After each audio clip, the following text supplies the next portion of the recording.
Public Protector Busisiwe Mkhwebane has submitted reasons to President Cyril Ramaphosa to justify why she should not be suspended pending impeachment proceedings against her in Parliament.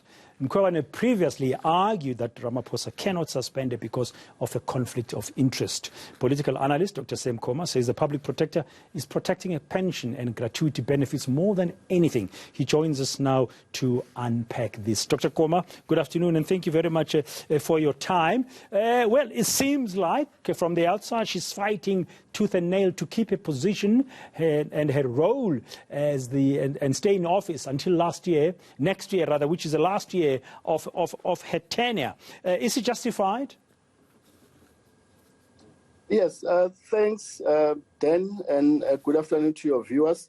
Yes, basically, the suspension of the public protector is now imminent, having complied with the deadline which was set by the President, which was 26 May. I will say that it is now up to the public protector to show courage by subjecting herself to the Section 194 Parliamentary Inquiry Committee process that is inquiring into her fitness and obviously go and defend herself, adduce evidence, and also to state her own case, and also allow the process to reach its logical conclusion. And we should also bear in mind that this is a parliamentary process that Parliament has jurisdiction over, meaning that there's no court of law that can make a determination into whether the public protector is fit to hold office, or the public protector, in terms of the parliamentary inquiry process, it is looking into whether there is evidence regarding allegations of misconduct and also her incompetence. Bearing also in mind that the Constitutional Court has already made damning ruling against the public protector. One, it has ruled that it appears the public protector has poor interpretation of the law. Two, she seemed to have misunderstood how she ought to carry out the investigation arising from violation of the ethics code which governs members of the cabinet, including the president. And she also has shown ignorance as to how information that is furnished to Parliament is gathered. So on these three grounds alone, Parliament saw it fit to, of course, look into whether she is fit to hold office. Dr. Koma, all those factors you've mentioned would baffle the mind why she's fighting back. Why? I mean, it looks like she's got it all stacked up against her. Yes, my sense is that all these court battles amounts to, one, abuse of taxpayers' money, and two, I still hold the view that this is more of her personal protection of her pension benefits and gratuity, which she stands to lose if she's removed from office by Parliament.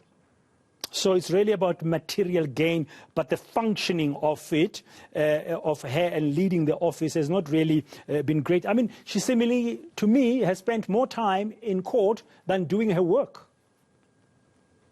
Yes, exactly. And then the public protector is duty-bound to inspire public confidence and to seriously guard the credibility and integrity of the office.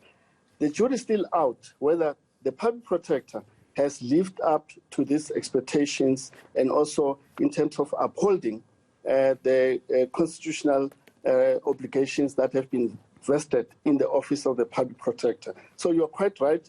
It appears she has spent most of her time dealing with legal matters that affect her personal conduct and also to some extent how she has carried herself in exercising her constitutional obligations as opposed to execute her constitutional mandate, which is to protect the public against issues related to maladministration, malfeasance, and a number of issues related to poor governance in the public sector. Yeah. What should be happening next now? You say now the way is open for her to do the right thing and step aside, and Parliament will proceed with its impeachment process? Yes, the process is underway. Parliament has an audience with the Public Protector on the 26th of July. She will have to go and appear before the Parliamentary Committee, which is Section 194. The good thing is that she is being allowed to be accompanied by her legal representative as part of representing the Public Protector before the inquiry. So, as I said earlier, let the Public Protector allow the process to reach its logical conclusion. It may happen that Parliament arrives at a different determination regarding the issue of her competence, because you remember the parliamentary process has opened up a public commentary process. Members of the public are now afforded an opportunity to advance reasons in writing for or against the Public Protector regarding allegations of misconduct and also incompetence. So it may happen that the process arrives at a different conclusion. We cannot preempt what will be the final determination that will be made by Parliament in the final analysis. Yeah, and just finally and very briefly, just for me to clarify exactly what could happen. She has provided her reasons to the President why she should not be suspended. Can he still suspend her? Yes, in fact, the President is going to exercise this discretion afforded to him in terms of Section 194 of the Constitution.